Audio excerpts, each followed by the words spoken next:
క్రీస్తునందున్న ప్రియులకు ప్రేమతో వందనాలు తెలియజేయుచున్నాను. డిసెంబర్ నెల 8వ తేదీ 2024. ఈ రోజు దేవుడు మనకు చేస్తున్న వాగ్దానం ఏమిటనగా యెషయా గ్రంథము 55వ అధ్యాయము 3వ వచనం. చెవియొగ్గి నా యుద్ధకు రండి, మీరు వినిన ఎడల మీరు బ్రతుకుదురు. ఆమేన్. నా ప్రియమైన సహోదరి సహోదరులారా, ఈ లోకంలో జీవిస్తున్న మనమందరం కూడా ఏదో ఒక రోజు ఖచ్చితంగా మరణిస్తాం. అయితే మనమందరము కూడా దేవుని యొద్దకు వచ్చి దేవుని మాటలు విన్నట్లయితే బ్రతుకుతాము అని దేవుడు వాగ్దానం చేస్తున్నాడు. ప్రియులారా, దేవుడు చేస్తున్న వాగ్దానము ఈ లోకానికి సంబంధించింది కాదు, నిత్యత్వానికి సంబంధించింది. దేవుని మాటలు ఎవరైతే వింటారో వారు నిత్యము పరలోక రాజ్యములో దేవునితో కూడా బ్రతుకుతారు అనే అర్థం. దేవునికి మహిమ కలుగును గాక.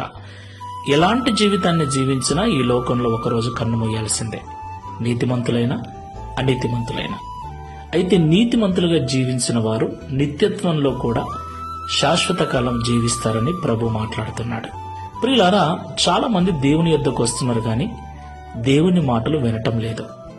అదేంటి, ప్రతి ఆదివారం వింటున్నాం కదా, సెల్ ఫోన్లో వింటున్నాము కదా అని మీరు అడగొచ్చు. అవును, వినటము అంటే చెవులతో వినటం కాదు. వినటము అనే మాటకు నిజమైన అర్థం, విన్నాము అన్న మాటకు నిజమైన అర్థం ఏంటంటే దాని ప్రకారంగా జీవించటము అని అర్థం. దేవుని యొద్దకు రావటం, దేవుని మాటలు వినటము అంటే దేవుని మాటల ప్రకారంగా జీవించటం అని. ఈ లోకంలో ఎవరైతే దేవుని మాటల ప్రకారంగా జీవిస్తారో వారే నిత్యత్వంలో క్రీస్తుతో కూడా జీవిస్తారు. దేవునికి మహిమ కలుగును గాక. కాబట్టి ఒకసారి పరలోకం వెళ్ళాలి, అక్కడే దేవునితో కూడా నిత్యత్వంలో ఉండాలని ఆశపడుతున్న మనమందరం ఈ లోకంలో దేవుని యొద్దకు వస్తున్నాం. మరి దేవుని మాటలు వింటున్నామా? అదేనండి, దేవుని మాటల ప్రకారంగా జీవిస్తున్నామా లేదా ఒకసారి పరిశీలన చేసుకుని ప్రార్థన చేసుకుందాం. సర్వోన్నతుడా, సర్వశక్తిమంతుడా, సర్వాధికారి, నీకు వందనాలు చెల్లిస్తున్నాం. ఈ ఉదయకాల సమయంలో మాతో మాట్లాడిన ప్రతి మాటను బట్టి స్తోత్రాలనైనా. నిజమే తండ్రి, మేమందరం కూడా పరలోకంలో ఉండాలని, నీతో కూడా నిత్యము బ్రతకాలని, జీవించాలని ఆశపడుతూ నీ యొద్దకు వస్తున్నాం.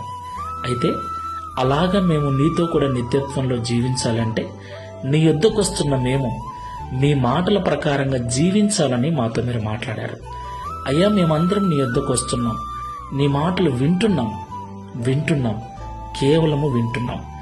విన్నంత మాత్రాన నీ రాజ్యము చేరమని, విన్న వాటి ప్రకారంగా జీవించినప్పుడే నిత్యత్వములో మేము ఉంటామని మాతో మాట్లాడారు.